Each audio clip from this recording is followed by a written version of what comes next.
Painted painless learning. નમસ્કાર વિદ્યાર્થી મિત્રો, આજે આપણે ધોરણ 8 વિષય ગુજરાતી પાઠ 11 વળાવી બા આવી જે તમારું ટેક્સ્ટ બુકનો સ્વાધ્યાય છે એનું સોલ્યુશન લઈને આવ્યા છીએ. વિકલ્પોમાંથી સાચા વિકલ્પ શોધીને લખવાના. ઘરના સભ્યો વારાફરતી વિદાય લઈ રહ્યા કારણ કે દિવાળીની રજાઓ પૂરી થઈ. ભાભીનું ભર્યું ઘર એટલે પરિવાર સાથેનું ઘર. સંતાનો દૂર કેમ વતેલા ધંધા અર્થે વધે. સંતાનોને કોણ વળાવવા ગયું? બા વળાવવા ગઈ. કવિ નટવરલાલ કુબેરદાસ પંડ્યા છે, એનું ઉપનામ શું? તો એનું ઉપનામ શું છે? ઉષ્ણસ તરીકે કોને ઓળખવામાં આવે? નટવરલાલ કુબેરદાસ પંડ્યા. ખાસ કરીને યાદ રાખો કે મિત્રો, હજી સુધી તમે અમારી પેન્ટેડ એપ્લિકેશન ડાઉનલોડ નથી કરી તો આજે જ ગૂગલ પ્લે સ્ટોરમાં જાઓ અને તમે પેન્ટેડ એપ્લિકેશન ડાઉનલોડ કરો, જેની અંદર તમને દરેક વિષયના સ્વાધ્યાય પોથી, એકમ કસોટી, સ્વ અધ્યયન પોથીના સોલ્યુશન સાથેના વિડીયો, ધોરણ 9-10ના વિદ્યાર્થીઓ માટે લાઈવ વિડીયો લેક્ચર, દરેક વિષયના વિષયવાઇઝ PDF પ્રોવાઈડ કરવામાં આવશે. જો તમે ભાવનગરની અંદર વસવાટ કરો છો તો તેના માટે ધોરણ 8 થી 12ના તમામ વિષયોનું જે કોચિંગ પૂરું પાડતી કોચિંગ ઇન્સ્ટિટ્યૂટ એટલે કે આલ્ફા એકેડમી ભાવનગર ખાતે ખૂબ સરસ મજાનું કાર્ય કરી રહી છે. તમે એની સાથે જોડાઈ શકો, સંપર્ક કરી શકો, બરોબર છે. ત્યાં સુધી આ ઉપરાંત આપણે આગળ વધીએ તો પ્રશ્નોની ચર્ચાઓ કરીએ. નીચેના પ્રશ્નોના ઉત્તર 1-2 વાક્યની અંદર આપો. સંતાનો પાછા વિદાય કેમ થાય છે? દિવાળીની રજાઓ પૂરી થતાં ધંધાર્થેથી દૂર વસેલા સંતાનો પાછા વિદાય થાય છે. દિવાળીના વેકેશનમાં બાના ઘરની સ્થિતિ કેવી હતી? દિવાળીના વેકેશનમાં બાનું ઘર એમના પુત્રવધુઓ બાળકોથી હર્યું ભર્યું અને આનંદ કિલ્લોલથી ગુંજતું હતું. ઘર શાંત કેમ થયું? સવારે મોટાભાઈ અને તેના પત્ની બાળકોને લઈ રવાના થઈ ગયા એટલે ઘરમાંથી અડધી વસ્તી ઓછી થઈ ગઈ. આથી ઘરનું વાતાવરણ શાંત થઈ ગયું.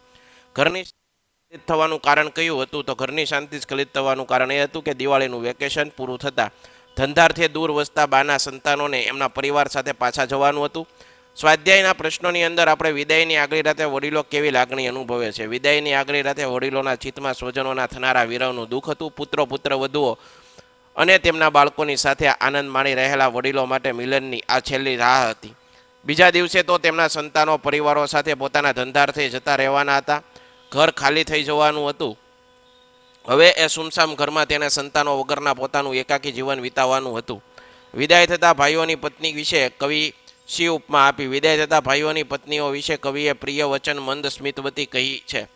બાને મૂકીને જતા ભાઈઓ પણ બા જેવી વેદના અનુભવી હશે, વિચારીને ચર્ચા કરો. બાને મૂકીને જતા ભાઈઓએ માતા પિતા તથા ફોઈને છોડીને જતા દુઃખ જરૂર થયું હશે, પણ તે બા જેવી વેદના નહીં અનુભવી હોય, કેમ કે તેમની સાથે તેમનું કુટુંબ છે. ત્યાં જઈને તેઓ પોતાના ધંધાના કામકાજ તથા અન્ય પ્રવૃત્તિઓમાં વ્યસ્ત થઈ જશે. આથી બાની જેમ તેમનું જીવન એકલવાયું નથી. નીચેની કાવ્ય પંક્તિ પૂર્ણ કરજો. સવારે ભાભીનું પ્રિય વચન મંદસ્વતી.